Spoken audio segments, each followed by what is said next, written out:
कुछ दानी ऐसे होते हैं, देखिए एक दानचंद नाम को एक दानी होता।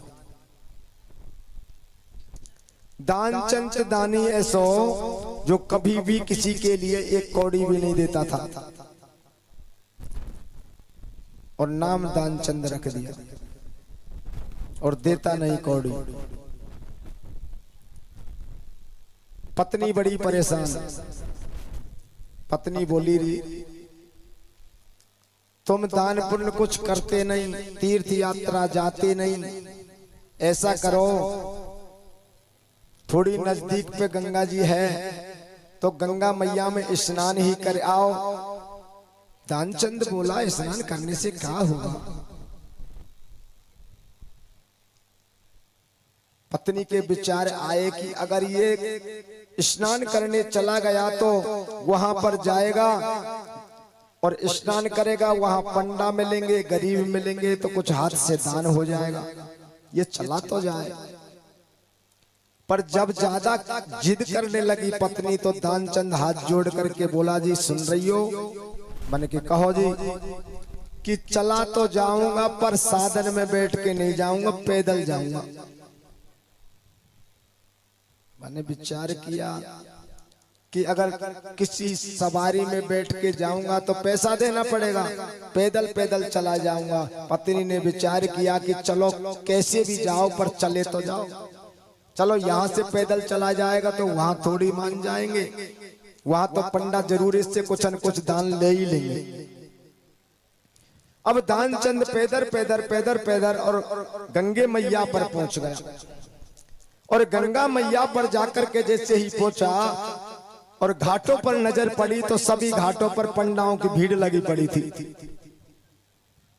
उसने विचार किया कि जहां देखता हूं वहीं पंडा मिलते हैं और मैंने स्नान किए और इन्होंने दान मांगा, ये बिना पैसे के मुझे स्नान करने नहीं देंगे।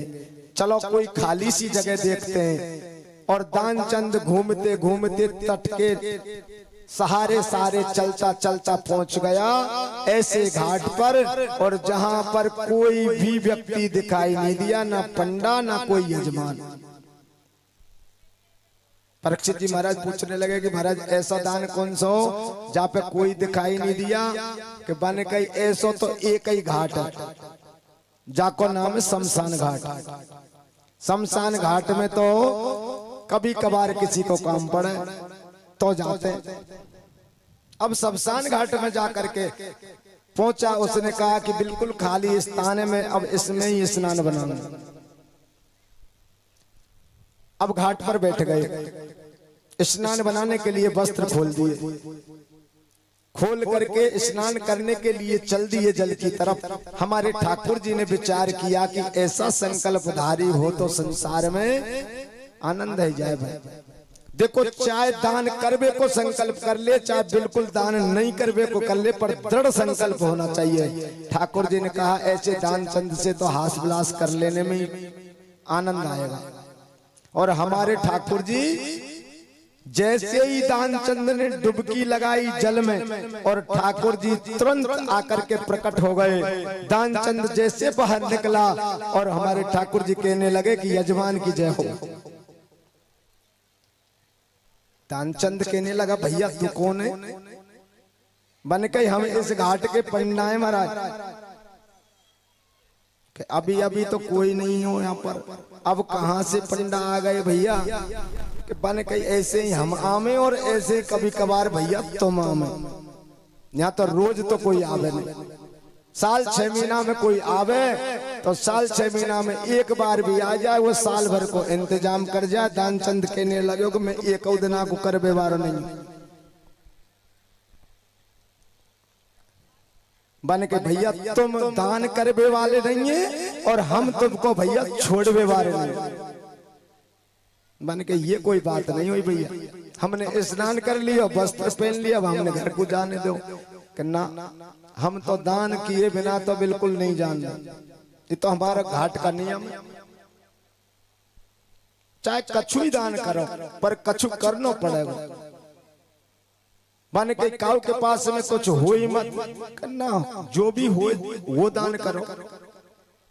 जब ज्यादा भगवान जिद करने लगे तो दानचंद कहने लगा कि मैं कुछ सोच विचार लूं दान करने की बात। मैंने कही खूब सोचो, मैं तो शांत स्वभाव से बैठा हूं भैया, सोच लो। मैंने कही महाराज मैंने दान कर दिया। मैंने कही क्या दान किया, लाओ। कि लायो तो नहीं महाराज,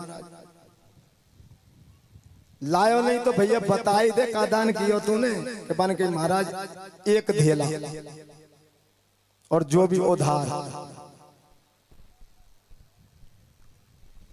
अब पंडा बोला महाराज ठीक है तेरी राजी, चलो दान किया तो सही, संकल्प टूटो तो सही, चाहे उधार करो चाहे नगद कियो। और भगवान ठाकुर जी अंतर ध्यान हो गए और दानचंद अपने घर को चल दिया। और दानचंद जी घर पे जाकर के पहुंचे और पत्नी ने भोजन खिलाया और खटिया पर लेटे। तब तक ठाकुर जी उसके दरवाजे पर प्रकट हो गए और यजमान की जय हो। तुरंत ही पत्नी दौड़ करके निकली कि भैया कौन आ गया।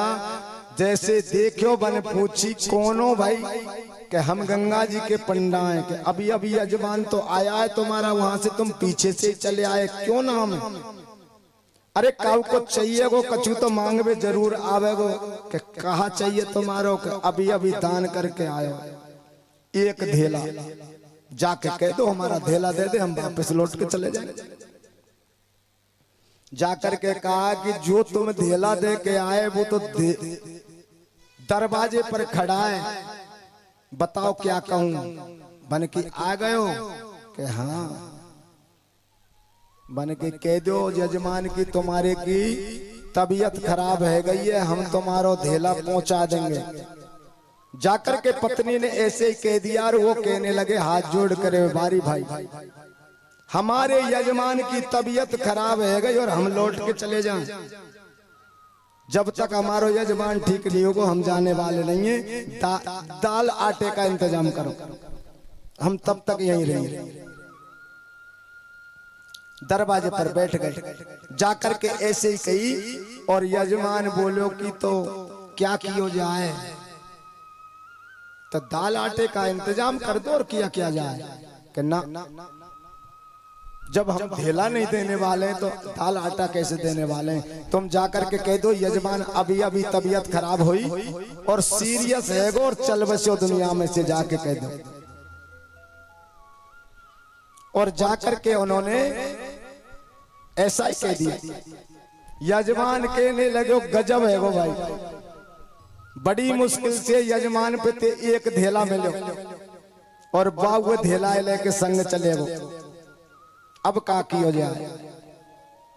बन के तुम चिंता की बात मत करो, तुम अकेली हो तो कोई हारी थकी बात मत करना, तुम्हारा काम मैं करूंगा, तुम रोबाजी की करो, मैं गांव में समाचार करूंगा